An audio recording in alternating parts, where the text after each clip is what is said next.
आइए बच्चों, जानते हैं कि स्पेक्ट्रम कितने प्रकार के होते हैं और वो बनते किस प्रकार से हैं, अर्थात उनका निर्माण कैसे होता है।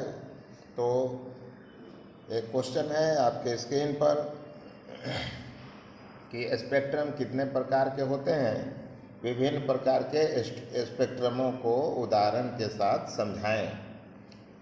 तो देखिए आंसर में आपको दिखाया गया है कि स्पेक्ट्रम का यहाँ पर शाखाएं दिखाई गई है कि स्पेक्ट्रम जो है वो दो प्रकार की होती है, एक उत्सर्जन स्पेक्ट्रम और एक अवशोषण स्पेक्ट्रम। उत्सर्जन स्पेक्ट्रम को अंग्रेजी में एमिशन स्पेक्ट्रम कहा जाता है और अवशोषण स्पेक्ट्रम को अंग्रेजी में एब्जॉर्प्शन स्पेक्ट्रम कहा जाता है। तो पहले जानते हैं कि उत्सर्जन स्पेक्ट्रम कैसे बनता है। तो ठोस पदार्थ को जलाने या प्रज्वलित करने पर या किसी गैसीय पदार्थ को गर्म करने पर या उसमें विद्युत विसर्जन की क्रिया करने पर उससे जो ऊर्जा विकिरण रोशनी के रूप में, प्रकाश के रूप में निकलती है, उसका जब स्पेक्ट्रम तैयार किया जाता है तो उसमें लगातार पट्टियों वाला या फिर चमकीला रेखाओं वाली या फिर चमकीला पट्टी वाली स्पेक्ट्रम प्राप्त होती है, जिसे उत्सर्जन स्पेक्ट्रम कहा जाता है। उसको विस्तार से हम लोग जानेंगे। पहले जानते हैं कि अवशोषण स्पेक्ट्रम ये क्या है। तो जिस पदार्थ को गर्म अवस्था में, अर्थात जिस पदार्थ को गर्म करने पर या उसको प्रज्वलित करने पर उसके प्रकाश से उत्सर्जन स्पेक्ट्रम प्राप्त होती है, उसी प्रकाश को उसी पदार्थ से होकर, अर्थात उसी पारदर्शी पदार्थ से होकर यदि गुजारी जाए तो ठंडी अवस्था में स्पेक्ट्रम का जो चमकीला लाइन है या फिर चमकीला पट्टी है, उसको बहुत हद तक वो अवशोषित कर लेता है और वहाँ पर काली काली लाइन, अर्थात काली काली रेखाएं और काली काली पट्टियाँ प्राप्त हो जाती है। तो इस प्रकार के स्पेक्ट्रम को अवशोषण स्पेक्ट्रम कहा जाता है। ये अवशोषण स्पेक्ट्रम को दो हिस्सों में बांटा गया है। पहला है काली रेखा, जिसे अंध रेखा भी कहा जाता है, वो वाली स्पेक्ट्रम, जिसको अंग्रेजी में डार्क स्पेक्ट्रम कहते हैं। और दूसरा है काली काली पट्टी वाला अंध बैंड स्पेक्ट्रम, जिसे डार्क स्पेक्ट्रम कहा जाता है।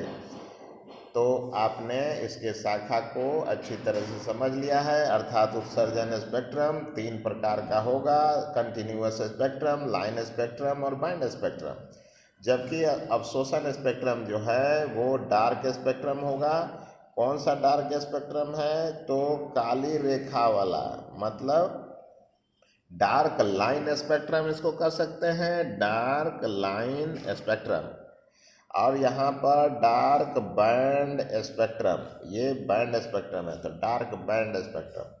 तो आइए इसको विस्तार से जानते हैं कि ये किस प्रकार के उत्सर्जन स्पेक्ट्रम में सतत कब प्राप्त होगा, रेखीय स्पेक्ट्रम कब प्राप्त होगा और पट्टी वाला स्पेक्ट्रम कब प्राप्त होगा।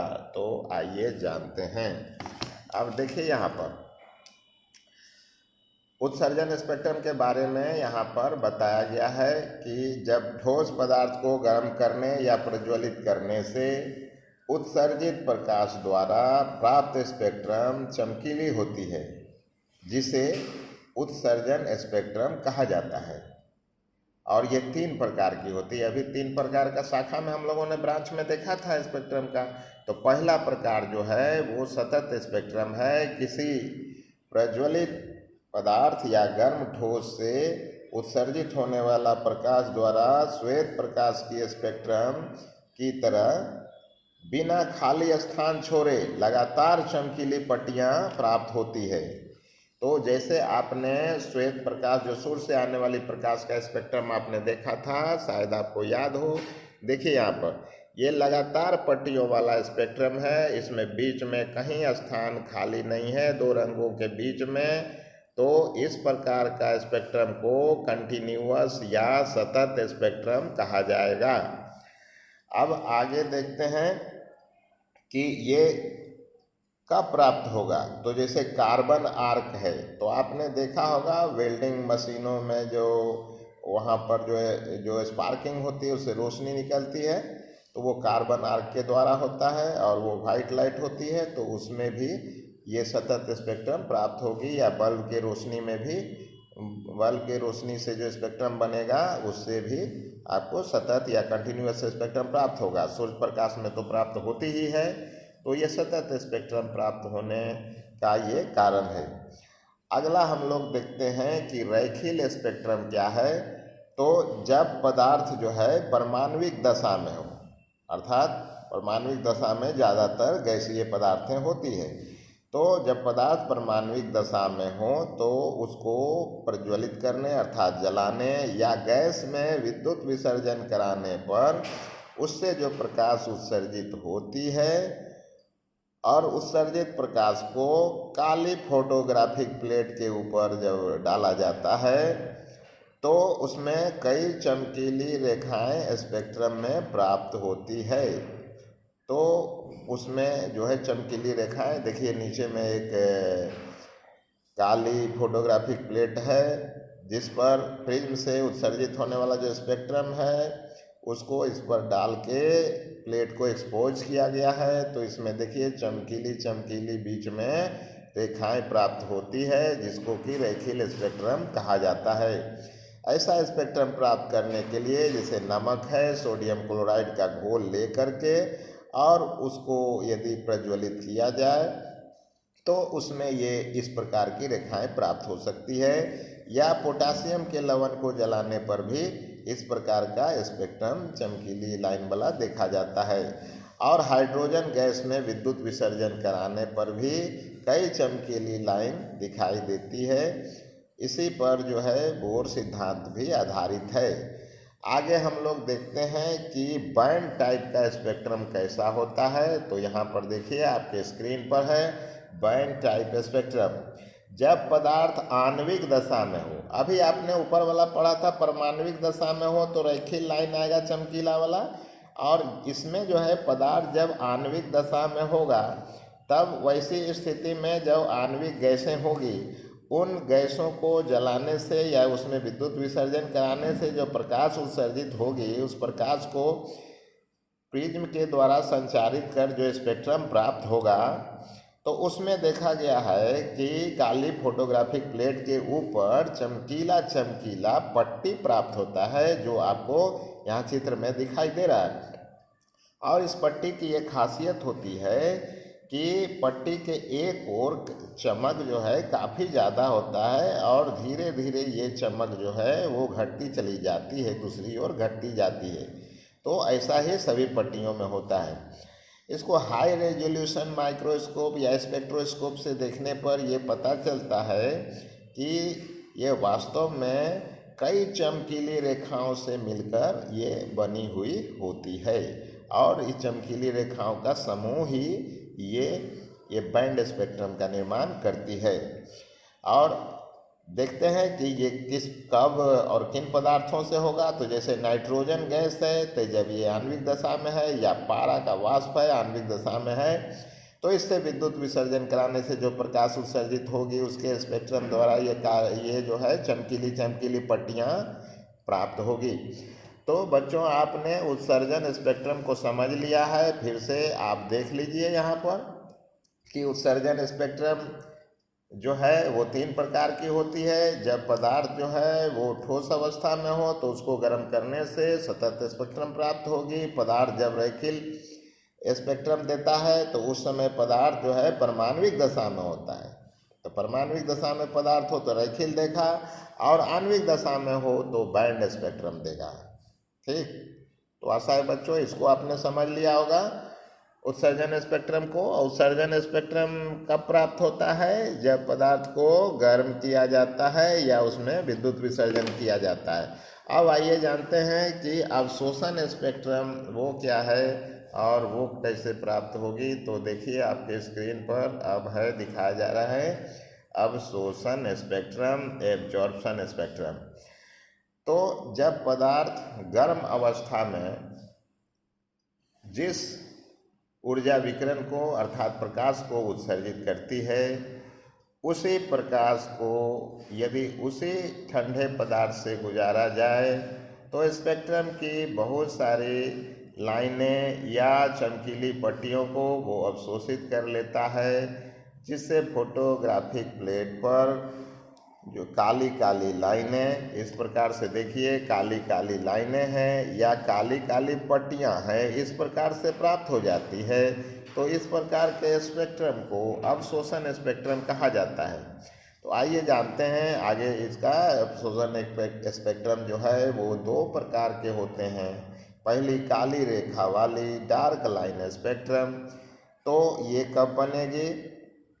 तो जो गैसें गर्म अवस्था में चमकीली रेखाएं स्पेक्ट्रम में उत्सर्जित कर रही थी, उसी पदार्थ द्वारा उत्सर्जित होने वाले प्रकाश को उसी गैस के ठंडे अवस्था से गुजारा जाता है, तो स्पेक्ट्रम की चमकीली लाइनों को वो अवशोषित कर लेता है, जिससे फोटोग्राफिक प्लेट पर चमकीली लाइन के स्थान पर काली काली लाइनें उभर के आ जाती है।